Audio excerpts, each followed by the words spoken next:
to thank him on the first week of December. Yatwewa omwaganyo kumwebaza mu wiki esooka mu And mwezi gwa again, he 12. gave you permission to thank him on the last day of December. Ate n'atuwa omwaganya omwebaza ku lunaku olusembayo mu mwezi gwa Why 12. does he do that? Because Faith and Worship Center Church is the favored church before him.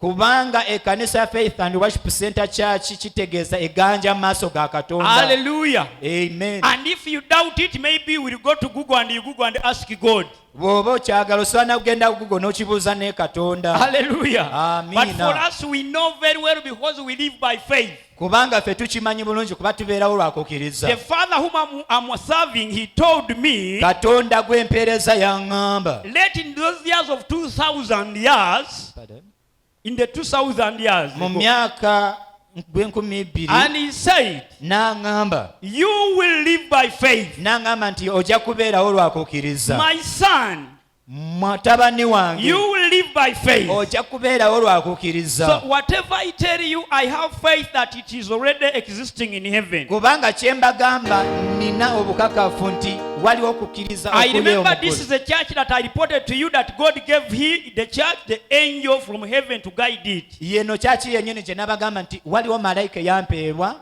olw'ekkanisa eno kuva mu ggulu. And that angel Ate malayika oyo was not reported to me. teyajja gye ndi, But it was reported to someone who was a believer in the church. naye yajja ku oyo omukkiriza yali akkiriza mu kanisa eno. And God told him Katonda n'amugamba that this church, nti ekkanisa eno I've given it the angel to guide it. ngiwadde malayika alungamya. So there is no one who can attack this church and win it. Teri asobola kujja n'alumba ekkanisa eno n'agiwangula. There is no person who will be against this church and win it. Teri agenda bwe nga alwanyisa eno ekkanisa n'agiwangula. Hallelujah. Praise Some God. people they think that it is a weak church. Abantu abasinga bagamba nti kanisa nnafu. But let me tell you, Naye kambagambe, that is the way they think of the Israel as a country, that Israel is weak. eyo y'engeri gye balowooza kuba ne Isirayiri balowoozanga nti nnafu. Hallelujah. Amen. By now, Israel have 10 million of people. Naye kati Isirayiri eyina abantu abasuka mu miliyoni emu. 10 million people. Basuka mu miliyoni 10. They estimated 2005. They are 10 million. Bateebereza mu mwaka gw'enkumi Not bbiri. kutebereza. They estimated. The real number that is there. The real number that is there in 2025. Baakakasa ennamba eriyo y'abantu nga bali miliyoni 10. Hallelujah. Amiina. So, if they are only 10 million bw'eba nga bali miliyoni 10 mu Isirayiri plus some little points, n'obutundutundu obuggwamu, but we Ugandan, as Ugandan, naye nga ffe Abanayuganda we are 45 plus. tuli miliyoni 45 nezigwamu. But let me tell you, Naye kambagambe, Israel is more stronger than Uganda. Isirayiri bw'eba nga y'amaanyi okusinga ku Uganda. Israel is one of the powerful country in the world. Isirayiri y'eggwanga erimu ku g'amaanyi mu nsi yonna. Israel is the one of the world that when you want to invade it, you have to prepare yourself very well. Isirayiri ye country bw'oba ng'olirumba olina kweteekateeka bulungi. If you wanted to know it, Bw'oba ng'oyagala you would gitegeera. ask Amin, but because he is already dead. Wandibuzza Amiina nkuba nti yafa. Amin, when he was the president of Uganda, Amiini bwe yali nga pulezidenti wa Uganda one day he tested the toughness of Israel. yalozaako ku bukambwe bwa Isirayiri. He tried to make a joke with Israel. Yagezaako okuzaanyazaanya ne Isirayiri. One day he tried to mock Israel. Olumu yagambibwa okugenda mu Isirayiri. But the Israel landed here in Uganda. Naye abaana Isirayiri bajja wano mu Uganda. And it is on record. Ate nga kikyawandiikibwako. Hallelujah. Amen. It was written until when Jesus will be coming back to take us. Kyawandiikibwa mpaka nga Yesu ng'akomyewo. That one day Israel visited Uganda Nti Isirayiri yajja wano mu Uganda. in a tough way.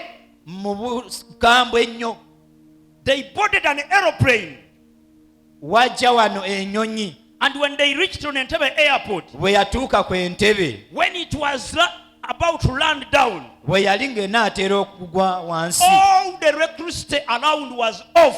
amasannyalaze gonna mu Uganda ne gavaako. Hallelujah. Amen. Those guys who had guns, abo abantu abalina emundu, the aeroplane had a magnet. aeroplane eyo yali erina magineti, It could pull your gun. yali esobola kusika emundu And if you gy'oyina, resist with a gun, you go with it up the ate aeroplane. bwe wali okigaanira ng'esobola kusitula nayo paka mu ggulu. Hallelujah. Amen. But they are just now, they are just becoming 10 million of people. Pardon. Hallelujah. Amen. So, N'olwekyo what is my message? message yange eri ki? Stop compromising yourself. leka kubanga weebulugunya buli kaseera. You know, I'm very small, that's why I can't do miracles. Nze ndi mutono kyokola sikola byamagero. You know, my group is very small group, we can do nothing. Naye olaba nti gurupu yange tuli batono kyokola tetusobola You kukola. know, Faith and Worship Center Church, we are very little. If we are a big group, we could do something. Olaba Faith and Worship Center tuli batono, singa tubadde mangi twandibadde tukola kinene. Amina. Amina. That's why most of you have been telling me, please, why don't you welcome others to come and help us on this Thanksgiving? Tell them to come, please, invite them, please. Why? Okola baamugamba musumba, please tuyambeko tuyite abagenyi bajje tubeere mu you Thanksgiving. mean you doubt yourself, you can't thank God and then he be pleased? Kyogamba mmwe temusobola kwebaza Katonda, You Katonda don't believe in n'asanyuka. yourself that he's your father in heaven. Temusobola kukkiriza nti kitaffe ali mu ggulu. You have to first make it and then after you call others. Olina kusooka kukikola deni oyite abalala. Amina. Haleluya. Leka kubeera munaffe yeekweka mu bantu buli kiseera. Don't be weak who hide in others. Omunafu bw'awakula entalo aziwakula bwadduka bwadde emabega. Mujja tujja bakuba, mujja tujja bakuba, tujja bakuba. Gwe temutuzannyisa. The weak does like that Nga yeekweka emabega w'oyo ow'amaanyi. and hides behind the powerful. Kati ke kaseera But it's time otakula entalo nga gw'olumba. you wage the war as you attack, Kuba Mukama ali naawe. because the Lord is with you. Amiina. Amen.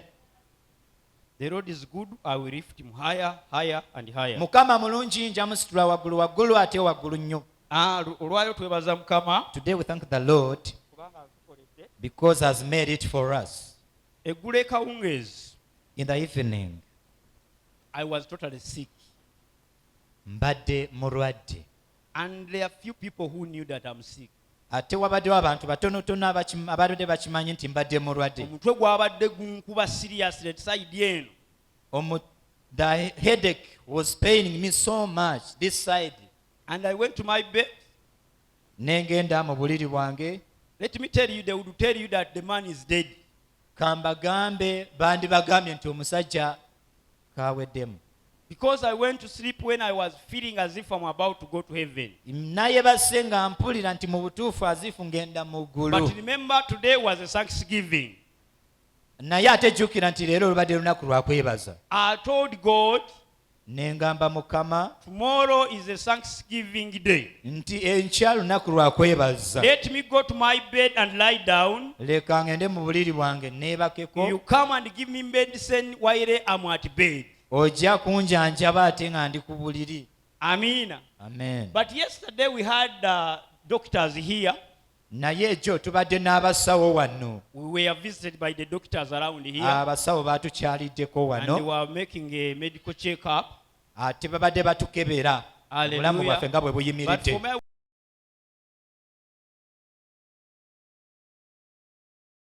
was sat there as they were checking people. Naye nze mbadde ntudde awo ate nga bali mu kucekinga abalala awo. By the way, they will come back. Bajja kukomawo. They loved this place so much. Baagala nnyo ekifo kino. Amen. Nnyo. Amen. Hallelujah. Amen. This place is fruitful spiritually. Ekifo kino kibala ebibala mu nsi y'omwoyo. But physically you may come and see there is nothing on it. Naye ate mu buliwo oyinza kugamba nti temuli bibala. You may enter here and you say kachike nalya wano leero. Oyinza okutuukawo wano and you say that what can I eat in this place? But spiritually we have a lot here which God can give you. Naye wano oyinawo ky'osobola okulya nga Katonda Let me tell yakikuwadde. you, when I woke up, Kambagambe nti bwe nazuukuse. God came at night. katonda yazze ekiro and he started speaking to me. n'atandika okwogera nange. Amen. Amen. I woke up when I had even no single pain of my head. Nazuukuse nga siyina yadde katondo And k'obulumi. I did not even leak on a Panadol or any kind of tablet. Saagezezaako yadde kukumba ku kaweke ka Panado That is a sign that my God, whom I'm going to say thank you today, is a wonderful God and living God. oyo ye katonda gwe ngenda ogamba nti weebale olunaku olwaleero nti ye katonda ow'amaanyi Ndi era omulungi. mulamu naye saakombye ku kaweke wadde okukakwatako. I am alive and I did not test any tablet. Mukama yeebazibwe. Amen. Yensonga lwaki ngenda kumwebaza. That is the reason why I'm going to thank him. Amen. Amen. 1 Samuel 16 verse 14. Samuel ekisooka essula ya 16 n'olunyiriri olw'14. We are going to give testimonies after being feeded by God. We are going to give the testimonies. Tugenda kuwa obujulizi nga tumaze okula ekigambo kya Katonda. Amen. Amen. So prepare your testimony. So teekateeka obujulizi If bwo. you don't have a testimony, maybe out of this word of God you will get a testimony. Tomanya nti bw'oba tobuyina nga tumaze okubayo ekigambo oyinza That's obufuna. why God have decided first speak it to you and then you speak to him. Kyokola nsazeewo nti Katonda asooke ayogere naawe then oyogere naye. I welcome you in the name of Jesus Christ. Mbaniriza mu linnya lya Mukama waffe Yesu. This is December 2025. Leero mwezi gwa 12 mu And mwaka God is 2025. going to do wonders. Katonda agenda kukola eby'amaanyi. My Father whom I serve, Katonda oyo gwe mpeereza. it doesn't take a year for him to work. Tekimutwalira mwaka kukola. It doesn't take him a month to work. Tekimutwalira mwezi kukola. It doesn't take him a week to work. Tekimutwalira yadde wiiki kukola. And it doesn't take him a day to work. Tekisobola namutwalira lunaku It okukola. doesn't take an hour for him to work. Tekimutwalira yadde essaawa kukola. It doesn't take a minute for him to work. Tekimutwalira yadde eddakiika okukola. He just needs a second to say yes. Singa just agamba bugambi nti ye. 1 second, Esekende emu bweti enough for you. eba So, ekumala. for me, I don't wait God for a year. Nze sisobola kulinda Katonda I'm omwaka. not waiting for God for a month to help me. Sisobola mulinda mwezi okunyamba. I only always move by waiting for 1 second. Nze ntambula nga ndinze bulinzi sekende emu Within bweti. 1 second, all your problems can be changed Mu by God. butikitiki just akatikiti kamu Katonda asobola kukyusa ebizibu byange. Hallelujah. Amiina. The Bible says in the book of Samuel 16:14. Bayibuli egamba mu kitabo kya Samuel Let us read it 16:14. and see. Leka tusomeyo. You give the microphone and they read for us. Leka tufune akwata ku microphone atusomereko. He's there. You give him the microphone. Samwiri ekisooka essula ya 16 olunyiriri lwa 14 Yes. lugamba bwe luti. Awo omwoyo gwa Mukama gwali guvudde ku Sawulo, n'omuzimu omubi ogwava eri Mukama ne gumunakuwaza. First stop there. I'm serving God who can change everything as the way he wants. Nze mpeereza Katonda asobola kukyusa ebintu nga bw'ayagala. He can take away the whole spirit from a person and leave the demons to occupy. Asobola kuggyawo omwoyo eri omuntu n'aleka emizimu ne That is gimujjira. why when I'm serving this phase of mine, I'm very strong more than. Kyokka olaba bwe mba mpeereza Katonda nze You can mpulira imagine. amaanyi nnyo. Hallelujah. Amen. You don't joke with a God who can change the whole spirit and take him away and then he releases the demons to you. Ova ku oyo Katonda asobola kuggya omwoyo eri omuntu n'aleka emizimu ne Whom will gimuggyako. I serve? Ani gwe You nandiweereza? want me to serve your father? Wandibadde oneka ne mpeereza You taatawo. want me to serve these smaller gods? Oyagala mpeereze bano ba Katonda abato? Hallelujah. Amen. The Bible have said, Bayibuli eŋŋamba he changed yakyusa the whole spirit from Saul omwoyo n'amugya eri Sawulo and he transferred it to David. n'amutwala eri Dawudi. Rimosikatarabaya sikoromoseta. Haleluya. That is my Father in heaven. Oyo ye Katonda wange ali mu He ggulu. can transfer the whole spirit from someone to another person. Asobola kumugya eri Sawulo n'amuteeka eri omuntu omulala. Church, I Are you waiting for the Holy Spirit to be transferred from somewhere upon to you? olindiridde katonda ajje omwoyo omutukuvu amugye awalala mukuteekeko. Hallelujah. Amen. We are always waiting for God to come and anoint us. tutera nnyo okulindira katonda okujja atufukeko amafuta. This man David was there in the field looking for the flock of his father Jesse. Dawudi gwe njogerako yali mudungu, yali mu nsiko ng'alonda He was endiga. an unknown person. Yali humble. Is there someone in the church? Waliwo omuntu mu kanisa wano. I hear some people say, Mpulira abantu ebiseera ebisinga nga bagamba we are living very far in the village. tubeera eyo wala mu kyalo. You know, for us, we are very poor down there. Ffe tuli eyo wansi. There is no one who knows us. Teri atumanyi. No one can care for us. Teri atulabirira. We are there. Tuli eyo. Let me tell you, Leka mbagambe. I have the good news for you. Nina amawulire amalungi gy'oli. David was the same as you. Dawudi yali nga bw'oli. And even for you, you are more than him. Ate g'olina bulungiko. Because you are living in a capital city. Kubanga oli mu tawuni. You are living in a district which is the mass of the country. Oli masekati g'eggwanga I Uganda. always teach people. I always teach people Nze ntera nnyo okusomesa abantu. that Kampala and Wakiso is the mother of Uganda. Nti Kampala ne Wakiso ye maama wa Uganda. Hallelujah. Praise And God. he bore some sons, and one son is Mukono.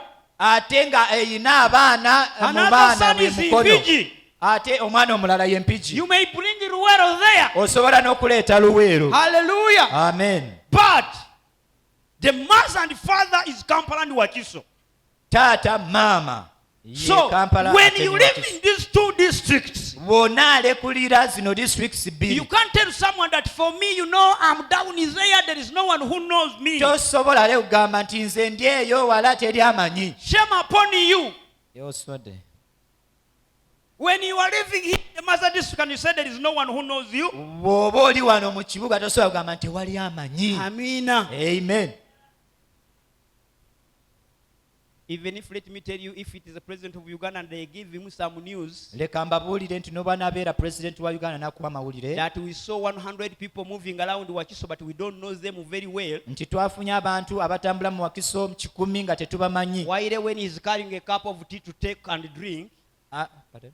Waire when he's taking a cup of tea to drink. Nga akute ekikopo ky'amajaani ng'agenda kunywa. The man cannot continue to put it on his mouth to drink. Omusajja tasobola kugenda maaso ng'akiteeka ku mumwa He have to ng'anywa. put the cup down Ayina kubanga akiteeka wansi. and first ask, what have I heard? N'abuuza nti kiki kye naawulidde. 100 people in Wakiso. You told me abantu abali mu 100 Wakiso people in Kampala, you don't know them. nti abantu abali mu Kampala tobamanyi. I tell you, Nkugamba the man will stand up and leave tea there.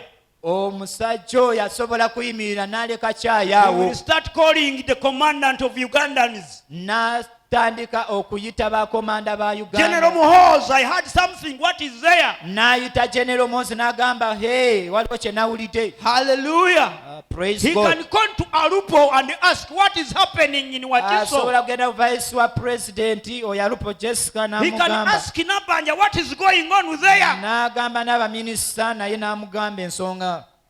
The RDC, N'agamba ne the RDC. dean of RDCs in Uganda is sitting here in Wakiso. N'amyuka RDC naye ali awo So Wakiso. he must first get the report.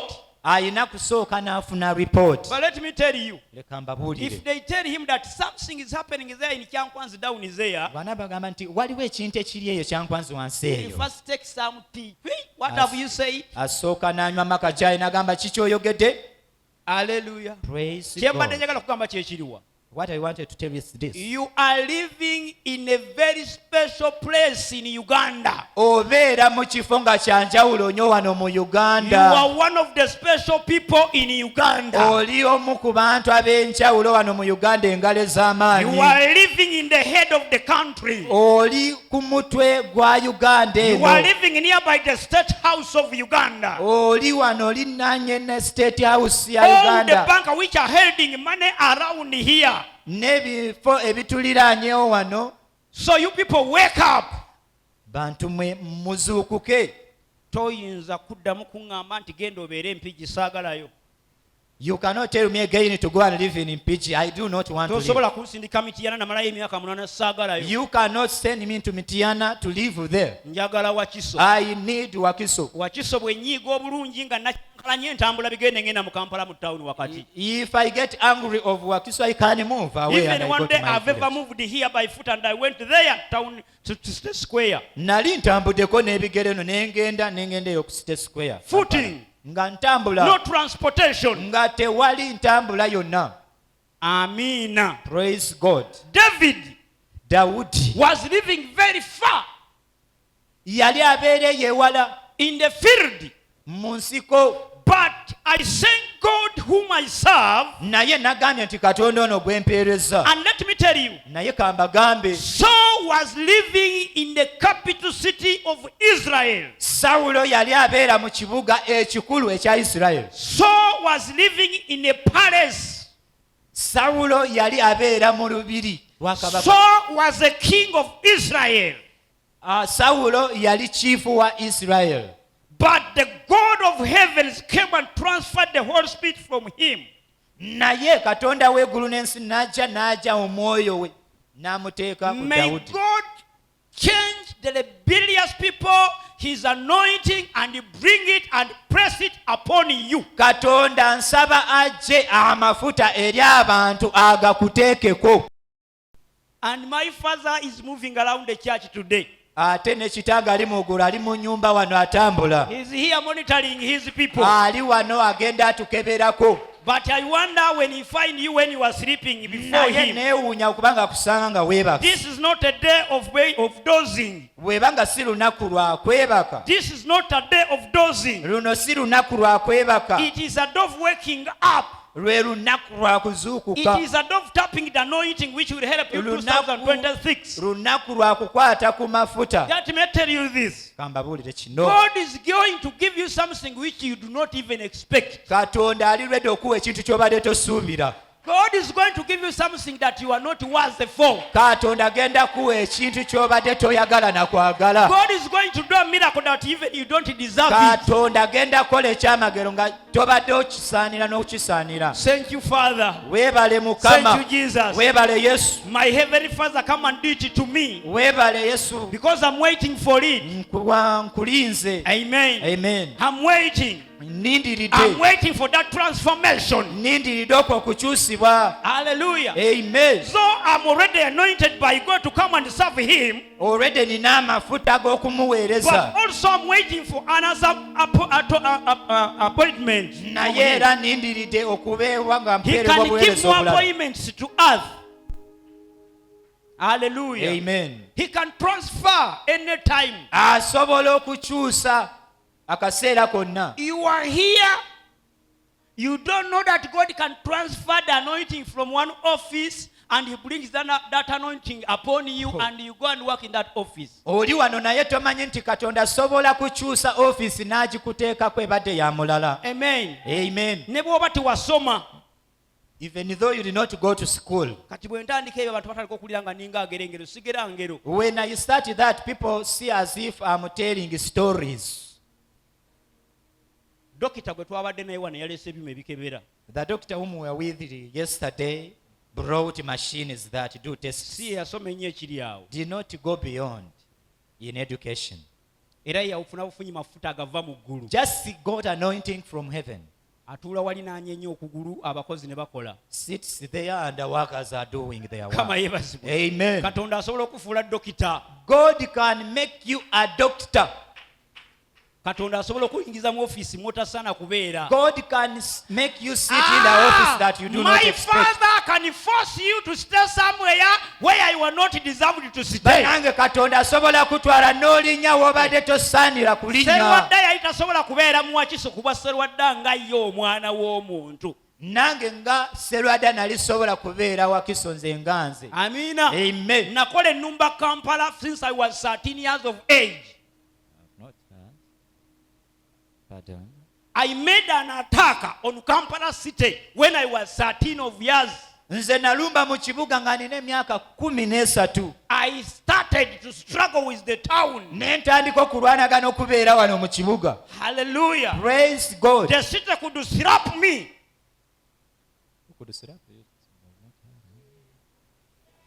The city could slap me. The situation could slap him. Hallelujah. Amen. I tell you, Kampala city, Kambabuulire nti ekibuga it could give me a slap. bannange kyali kinkuba And I slap it again. nange ne nkikuba And it brings a slap. ne kindeetera wano I slap. nange ne nkiwa It slaps ne me. I kinkuba slap. nange ne nkikuba. But one day, Naye olunaku it lwakyalumu gave me a knockout slap. Twah! nange ne ndukuba nti like that. And I said, let me leave the city alone. Ne ŋŋamba nti ekibuga kankite. That is the time when I went back home. Lwe lunaku lwe nalumba ne nzira ewaka I went to Masaka. ne ngenda e Masaka I stayed there. ne mbeera eyo But I said, no way. ne ŋŋamba ate wali I have to lugendo. make the second attack. nina okulumba omulundi ogwokubiri. The first time when I was attacking, Olunaku olusooka bwe nali nnumba I was brought by my uncle. ne ndeetebwa taata And wange he brought me to there is a certain place which is called Bugolobi. n'andeeta mu kifo kye bayita lugoloobi. Amen. I Hallelujah. went back in the village. ne nzirayo The city gave me a knockout. site ekibuga ne kinkuba obutaddamu. When I Knockout. reached there, bwe natuukayo I started looking for the water which I was drinking in the village.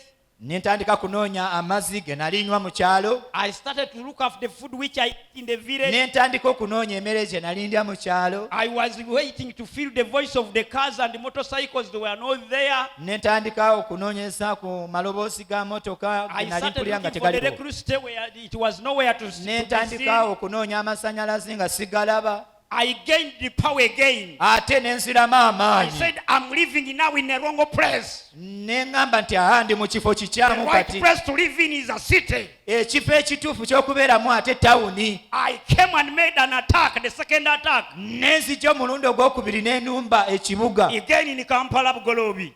ne nzire e Kampala mu And that Lugolo. time I was more than tough. ezo ennaku nali mukambwe ennyo I ate. could carry 13 years of age, but I could carry 2 bunches of banana. nali nina emyaka 13 naye nga nsitula. One on my head, another one here on my shoulder, empagala z'amatooke erumu ku mutwe and endala I wano. could move like for 1 kilometer. ne ntambula nga kilomita emu. Not only that, nga si ekyo I kyokka. was taking those bunches of banana in the flats. nali ntwala ezo empagala I z'amatooke. could climb with them. nali nsobola zireeta.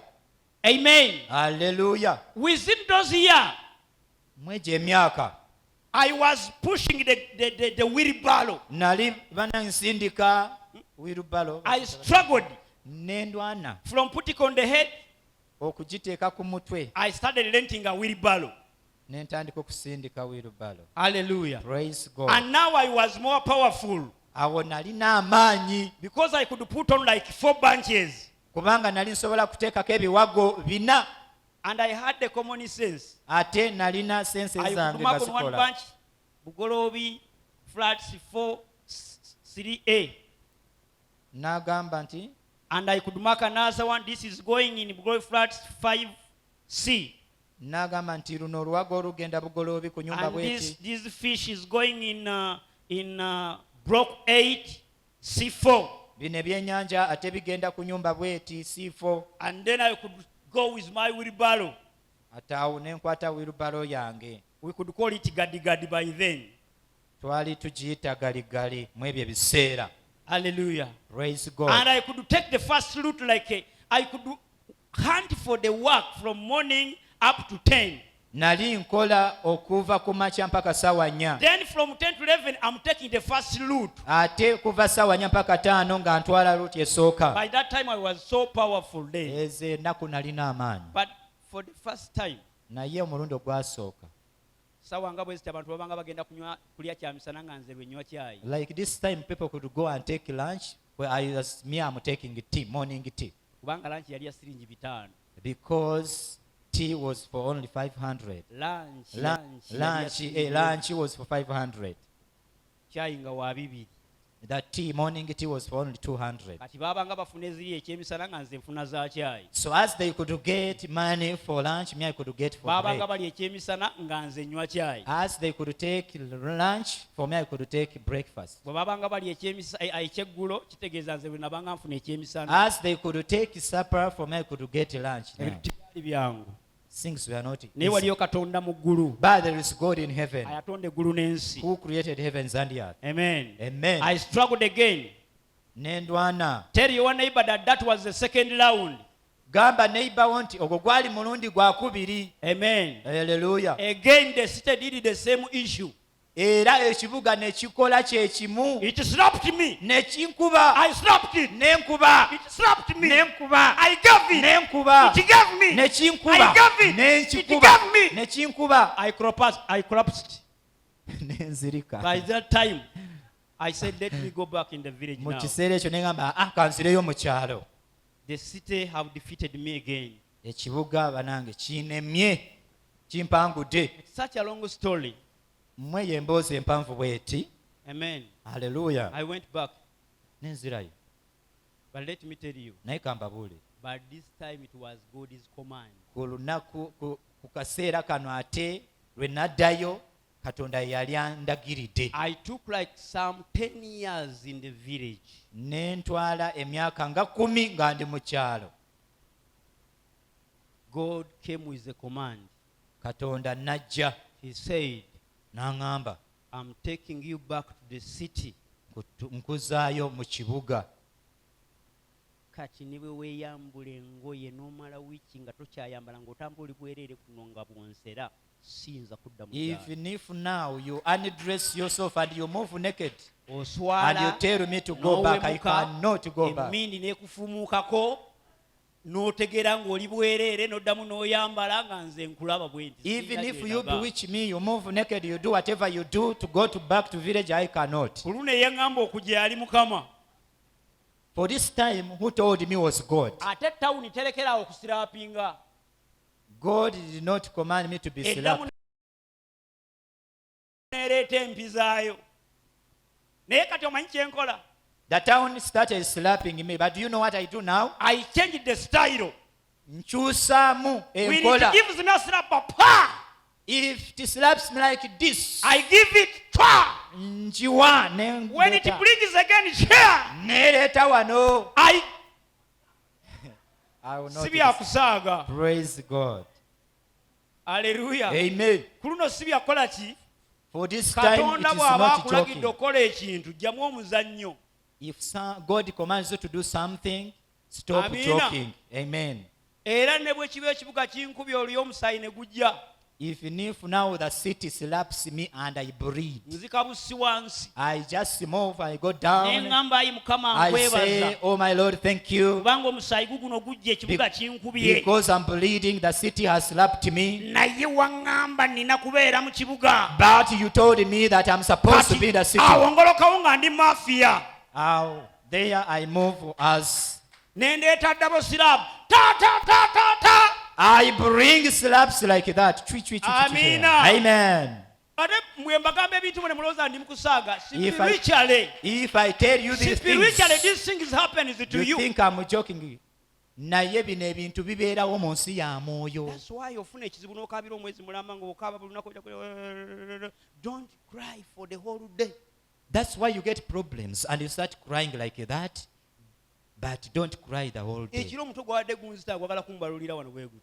At night, I was feeling a headache like this. Naye ne ku makya Much nkedde- pain. ne ku makya nkedde nga nsitula eddoboozi naye nga mpulira tirisituka.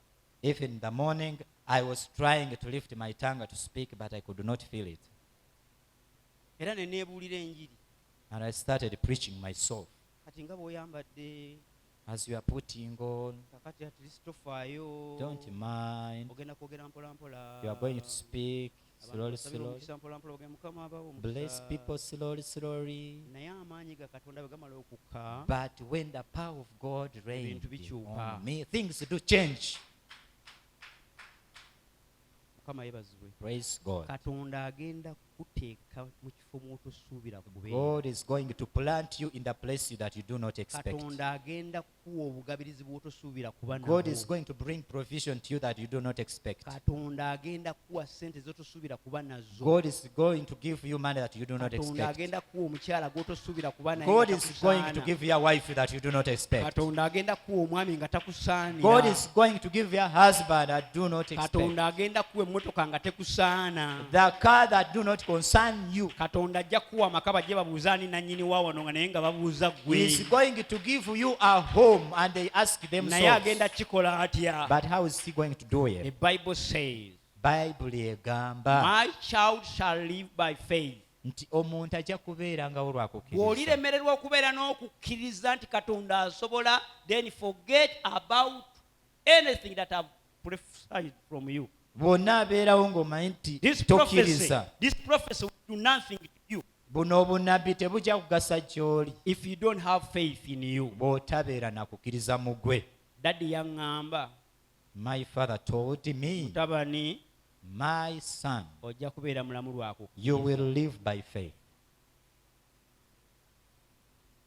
Mukama yeebazibwe. Praise the Almighty God. Ebifo bye mwegomba, The places that you do admire, Katonda agenda bibatuusaamu. God is going to make you rich in them. Bw'oba nga weekase kutuukayo, ojja If you- kigenda mu tolikiddira. If you force yourself, Nina omwami yeekako genda mu Mount Zion Hotel.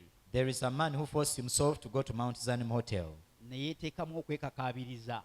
and started forcing himself. N'agamba nze ntuuse okugenda mu Mount Zion. May you know, as I've reached now, I can go to Mount Zion Hotel. Nange nalokoka Katonda mmanyi. Even me, I'm a born again. God knows me.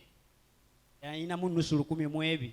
Had only 1,500 N'ayingira and mu Mount Zion Hotel. entered Mount Zion N'atandika Hotel okulambula. and started bargaining. N'agamba naye abantu bano bajja kumbuuza nnonye eki. Asked himself, N'afuna akameeza w'atuula. sat somewhere in the hotel N'abagamba muneeteyo sumbuusa emu. and asked, bring me one sambusa. Ne bagireeta. And they had to Ne bring, bagikuba ku mmeeza. they had to put it on the table. Kama yeebazibwe. Praise the Almighty. Ng'akoze budget. And had made a budget Nti afazaali bw'anaabanga bamusedde nnyo bajja gimuguza 1,000 kubanga yali ya 200. that if it becomes expensive, that samosa, at least to pay for 200. Ekyebando yazigulanga 200. In Chebando used to buy them at 200. N'agamba eyawo tesobola kusukka 1,000. Said this one cannot exceed Bwe 1,000. yamala ogirya After eating ne it, bamugamba 1,000 mu ebi. they told him that is for 1,500. By then yagenda okwekyekinga mu nsawo ng'alinamu 1,500. When he checked himself, found himself with 1,500 N'agisasula and paid it. naye nga ssaawa zirimu 3 za kiro. That time it was 9 p.m. N'atandika ebigere. And started walking. Yagenda okuntuukako mu nsumbi ssaawa nga 5 Reached me in here in Nsumbi at 11 p.m. ng'akooye. when he was very tired. Ne mubuuza wabadde ki. I asked him what happened. N'aŋŋamba nagenze watagendeka. He told me that Kiki baakubye. N'aŋŋamba abayaaye ba Mount Zion ne bamazeeko ne ka transport saasigaza. and I had to tell him that they stole me. Yali agenze mu kifo mu biro ebitali bituufu. And he went to the place not in the right time. Kuba kati kye ndowooza sumbusa egyo baatundanga ssente zo bw'oyingira olwaliro olina osasula 5,000. By now, if you go to buy that samosa, it's for 5,000. Bayinza okuwa peya siringi nga 6. They may give you a pair at 6.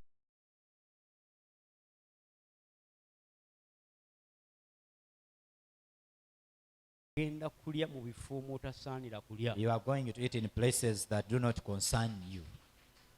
Amen.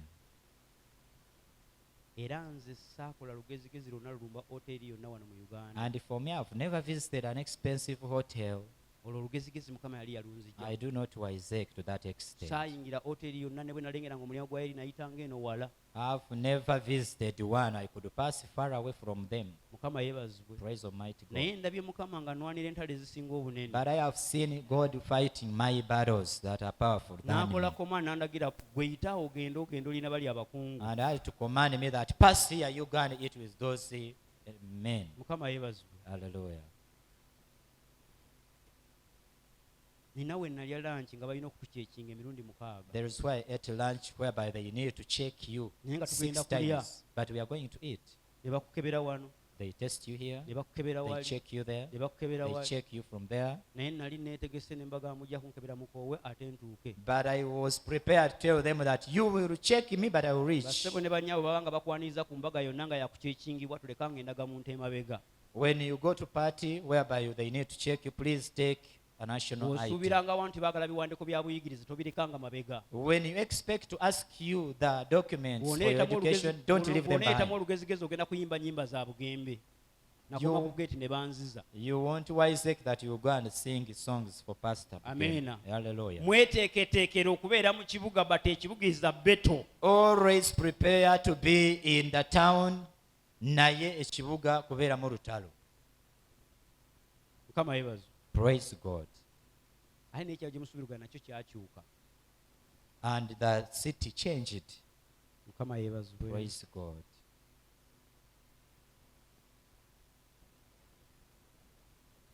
Dawudi David kaali kaana ka nsiko. was a boy who stayed in the bush, Katonda n'akafuula ka kabaka. and God had to make him a king, Ate n'afuuka kabaka. and became a king, Aye n'afuuka w'amaanyi. and became powerful, Ate Mukama n'amuwangaaza. and God made him live longer. Mukama n'amuwa amaanyi. God strengthened him. Nkusabidde mu linnya lya Yesu I Katonda pray for akupeera you in the amaanyi. name of Jesus, God to strengthen you. Nkimanyi naawe weefaananyiriza nga Dawudi. I know you also make yourself resemble David. Olina akadaala ako katono wansi You eri. have a stall somewhere down, Ate abalokole batuse kuleveyo kubanga n'omudaala tagulina. and born agains we have reached an extent of lacking even a stall. Mukoze obudaala ddala sitaani n'abukubakuba tteke bonna n'abusambasamba You have n'obunyanya made some n'abuyiwa. stalls, and Satan have come and kicked them off. Musiise muwogo ne mukwata jalo ne mukwata butto. Sitaani najja n'agwa mu butto ne butto n'amuyiwa. You have fried cassava with the cooking oil, and Satan came and poured down. Mukama yeebazibwe. Praise God. Mukoze bu business bwa mobile money. You have made business for mobile money, Sitaani n'aleeta ebicupuli n'abikusimba mobile money neegwa. and Satan brings fake money, and he had to make the Ati mwe business muli awo muli mu collapse. kusaaga busaazi. We were here just joking. Rimosi karabayanda sitakata. Hallelujah, hallelujah, hallelujah. Hey! Bwongoba ku kalayi ya butto ng'agamba sigala ne buttowo. Kama yeebazibwe. Praise God. Nga nnumba dduuka. I had to go to the shop. Mulumbe. You go to the shop. Bw'olaba nga agobye ku kalayi ya butto saba mulimu mulala Mukama mugambe butto sitaani yamungobyeko. If you fail to do that business, say Satan has chased me from that business. Ebyo byonna byonna nze nabikola. I've ever done all that. Naye kati onkuula linnyo. But now you can even do tooth me. I Oyinza cannot. kuddamu kunsanga mu fulampeni ya You butto. cannot make me fly cassava. Yogera byonna byoyagala okwogera. Speak whatever you want to speak. Bimaleeyo Finish. naye sijja kusiika muwogo. But I won't fly cassava. Tayagala kukola. Doesn't want to work. Era omulabiraawo ali redundant. Is there that not want to Ayagala work? kubeera mu byanjiri byokka na kutambula tambula eno n'eri. Just see preaching, moving here and Tasobola there. nakuga nti kasubuleyo ennyanya ateekewo omudaala sijja. He cannot do so. Ekisooka gye munsindika nze nabasookayo. First, don't push me there. It's me was the first there. Nali nsoma senior 4 I was in senior 4. nga nkeera ku makya e Nakasero okusubula ebbuga. Early in the morning, I could go to Nakasero to Ne get Nakati. Buga. And Nakati, Kiraasi ya ssaawa 2 the class was for 8 nga a.m. ngoloka ssaawa 11 Could I rise at 5 in the ne morning nninnya ne ŋŋenda e Nakasero and could go to Nakasero ne neeta bugga ekiganda ne Nakati and buy Buga ne mbiteeka ku mudaala and put it on the stall ne nkwata fulampeni and could get a flying pan siika muwogo and flies ne cassava. mmala After ne nnyiga omuceere bayita namungodi he could do that nabyo ne mbisiika. and could also fly. Saawa zaabanga ziwera 2 kitundu As zigenda mu could 3 approach 8 a.m. ne nkulosinga ne ŋŋenda wali ku gindi ku Sapolo Kagwa okusoma. I could go to Saapolo Kagwa Road Nagendanga okuyingira kirasi nga lesoni esooka ewedde. to reach classes when the first lesson is Kati done. mumpoza mu busaakola muswadde. Now you are forcing me to do so. toyinza Shame kunsindika gye upon you. nava. You cannot send me where I came from. Singa pasita wakiri abadde asobola okutundako ku nnyaanya sijja. At least pastor could be selling some tomatoes. No, Byonna nabikola. I did all those. Natukanga okutambula nga nyambadde bulungi ntaddemu engoye zange ezinyirira ngenze kukyala. I reached in the town, I was putting on well. Mba ntambula. As I was Nine walking mukyala wange. with my wife, Etuuka bwe tutuuse nangamba ha. when we reached somewhere, I Lengera said, emikyungwa hey. eminene n'entula. Amen. Bino tubitwale. Hallelujah. Ne mugamba munnaye tetulina bbaga nanga ssebo tetujja kuleka wano maali. Said that we cannot leave this money here. Oluusi nga nsibye n'ettaayi tuva kuweereza. And I had tied my soul. N'ensooka neetikka emboga. N'enkwata sayidi eno emikyungwa. I had to carry the vegetables N'ettaayi lyange. with the tie Paka waka. up to home. Era nga ngamba bw'otobitwala togenda kulya. Amen. Ate nga yali mutuufu. Kubanga omulengo gwe twaleetanga kwe twajjanga kye tunaasulira. Whatever they could bring is what they could eat home. Mukama yeebazibwe. Praise God. Kati njagala kino nkibaatulire lwaleero. Now I want to tell you this today. Levo y'okutunda paani n'okusiika muwogo nagibuuka. The level of selling pans and frying cassavas. Whatever it takes. Kyekinatwala kyonna. Mukama yeebazibwe. Praise God. Kyonna kye kiri. Whatever it takes. Nsimye toilets. I've dug toilets. Nsimye septic tank. I've dug septic tanks. Gye nasembayo okusima. The Yali ya last, mitwalo 35. the last septic tank I dug, it was for 50,000. Nze ndi mu kwebaza Mukama. Me, I'm here thanking God. Olunaku lwa kwebaza Mukama. It is a day to thank Ndi mu God. kwebaza Mukama. I am thanking God Eyantonda n'andekawo ne sifa. who created me and left me alive today. Omugagga ku mitwalo 35 n'asooka nsimbulako 15. Deposit. My boss had to first give me Nenvaayo 350,000. nalina gisima gye bayita empunga. Oyo Kabenge yamanyiyo. It's Kabenge who knows it there. Nensooka nkyakaza 15 nga ate kati eno deposit. I had to first enjoy. Sooka kwesangulako 150. nfuufu kubanga waliyo 2. I said I have 200 there. Let me enjoy. Nensigazaamu emitwalo gyalinga 3. I remained with only 30,000. Nenga kati kino kiwedde kanyingira omulimo. Now that one is done. Let me go to the job Mangi again. emitwalo aga. And I had to give me Nyenze 200. n'emitwalo egi gyakutandikirako kulya gula kawunga na bijanjaalo. And I had to begin on that money to buy Ninjiwako beans. omuvubuka ne tubeera 2. I had to get another worker, and we were 2. Twasima fuuti ezi We had to dig 2 foot, ne tusanga olwazi. and we had to meet a rock. Nga bw'okuba enkumbi As you could dig using a hoe. ensululu ng'eddamu n'ebuuka bw'eti. It Ne would wabaawo jump. eyatusanga n'aŋŋamba ogwo omulimu gwe muli mu kukola si gwammwe. Somebody came and met us and said, that is not your Kubanga mmwe work. bwembi bwe mbalaba tekuliiko anywa njaga. Because I see one of you do not take even marijuana. Gamba neighbor omugambe nti Mukama Katonda w'amaanyi. Tell your neighbor and say that God is powerful. Bwe yaŋŋamba ne mugamba ogambye eki? When that man told him, say it, N'aŋŋamba ku mmwe bendaba wano ababiri tekuli munywa njaga. among you here no one takes marijuana. Konze ki ky'otegeeza?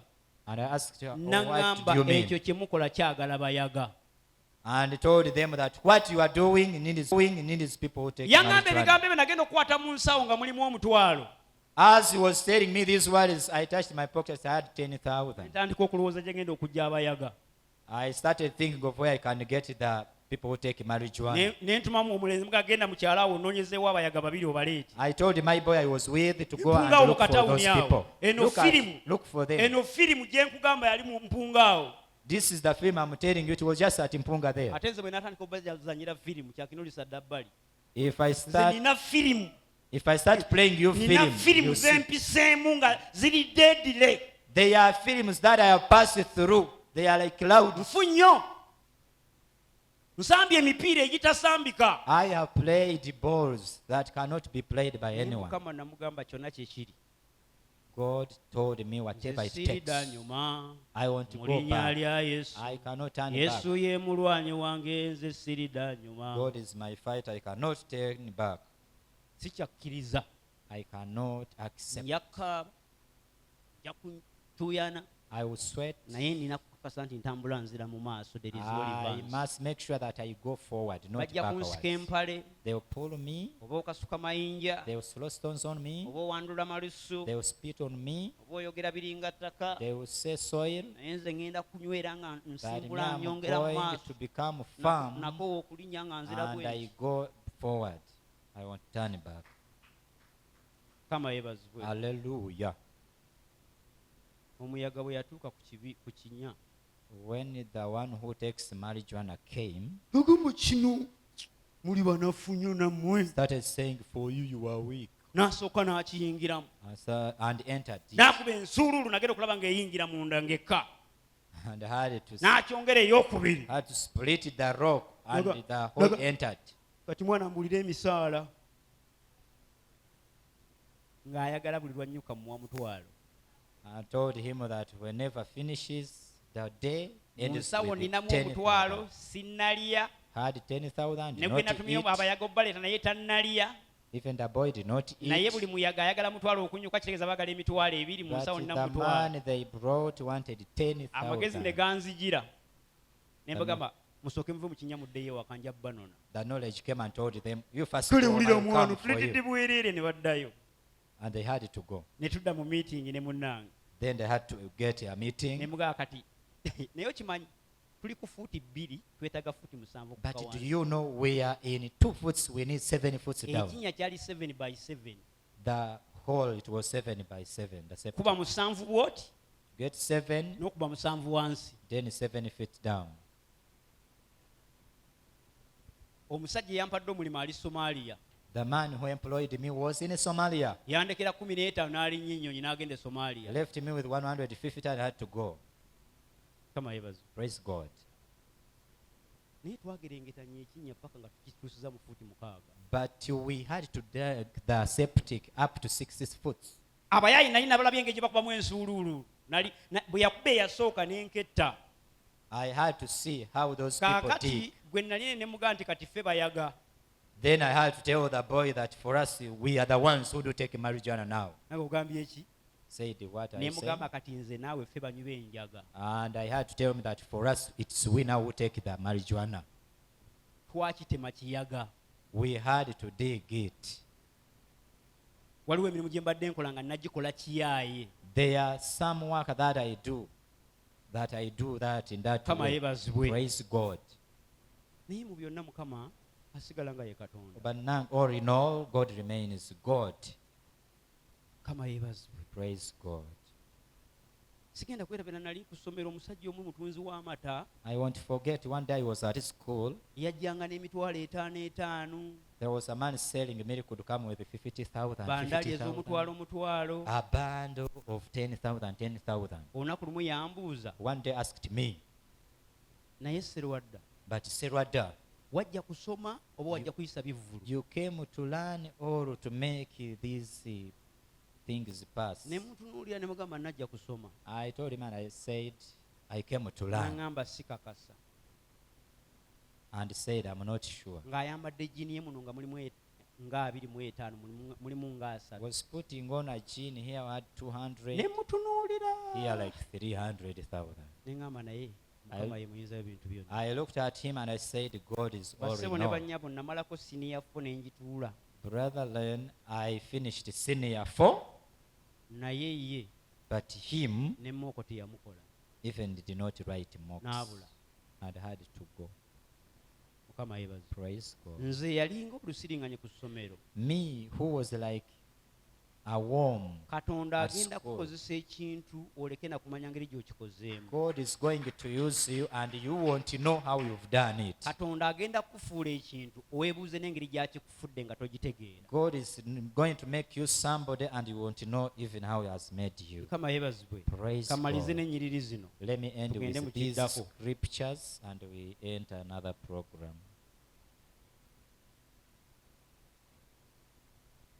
Ekitabo kya mu mateeka. We are in the book of Deuteronomy. Kati ŋŋenda kuwa amaanyi I'm going to empower you ge nnyimirirako. that I do stand on. Omuntu n'ayogera ebigambo nga bisobola okusitula ttani y'amayinja. A man can speak words and can at least lift a ton of rocks, Naye n'osigala ng'oyimiridde. and you remain standing. Mukama yeebazibwe. Praise God. Eriyo omusajja yalagira abawola ssente n'abagamba oyo temumuwa ssente za kuzimba kanisa kubanga tesobola kubeera ku nsumbi, kanisa yagaana. There is a man who borrowed money, and I told him that don't give him money, won't make it. Naye nakati yabyogera ne kati nkyaleko era mmulaba. The one who spoke those words, up to now, I see the man. Wiiki eno namusanga. Even this week I met Ne the mugamba man. Mukama yeebazibwe oli otya. And I said, praise God, N'agamba, how are you? mugamba okyawangalira kuno ko yeye. You are still here in Namugamba nange Sumbi? kwendi Even me, I'm there. ate mu maanyi. And in power, Mukama yeebazibwe. praise God. Ebyo ojja kunsanga mu ofiisi obimbuuza. You ask me those ones in my office. Praise God.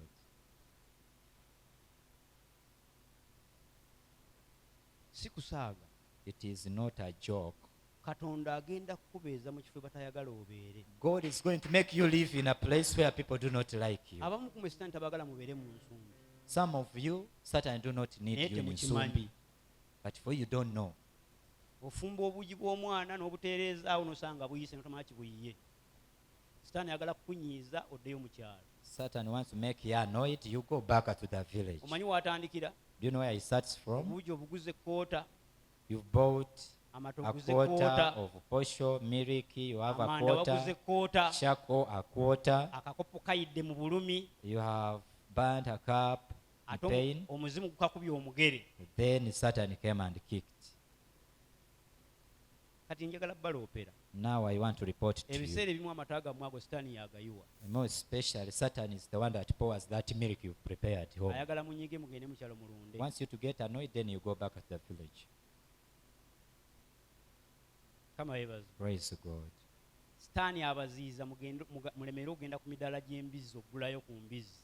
Satan hinders you not to go to the stores of pork joints and buy Munyiige some pork. mugende mu kyalo muzirunde. So that you get annoyed, you go back to the village and rear pigs. Sitaani abayiira obuugi munyiige mugende mulime kasooli. Satan can pour your porridge so that you can get annoyed and go back and Kama yebaza. plant maize in the village. Ebyo byonna nze twabbinka namudda naye ne tubikolako. I've been wrestling with the devil. Mbadde ndwanaganya na Satan, Era mmanyi. and I know. Ammanyi. Satan knows me. Ne Katonda mmanyi. Even God knows me. Naye ali mu nze w'amaanyi okusinga ali mu But the nsi. one in me is so powerful than the one in the world. Ali mu ggwe w'amaanyi okusinga ali mu nsi. The one in you is powerful than the one who is in the world. Kati kambawo ebyokulwanyisa. Let me give you the weapons. Buli kyenkuwa ng'okikwata ng'okinyweza. Whatever weapon I give you, please hold it. Nze strongly. byenkozesa. They are the ones that I do use. Amiina. Praise God. Gamba neighbor nti ye byakozesa. Tell neighbor that he uses them. Mukama yeebazibwe. Praise God. Ekyamateeka 6. We are in the book of Deuteronomy Sooka osome chapters. Matayo 22:37. First read Matthew. Sigenda bibuulirako nnyo bino kati. I want to preach about them. Naye kati ndi mu kkuwa. But now I'm giving you. Ndabye Mukama nga nwanira entalo ez'amaanyi ezisinga obunene. Ndabye Mukama nga ndwanira entalo ez'amaanyi ezisinga obunene. Ndabye Yesu nga nwanira entalo ez'amaanyi ezisinga obunene. Ndabye Mukama nga ndwanira entalo ez'amaanyi ezisinga obunene. Olaba nakati akyakutumira obubaka nga gatojja kuyingira 2:26. Tugenda muyingira mu maanyi ga Katonda sisukulwa We are Sitaani. going to enter the new year powerfully. Ebikulemeredde guno omwaka bingi. what has failed you in this year, they are soma Matayo 22:37. read Matthew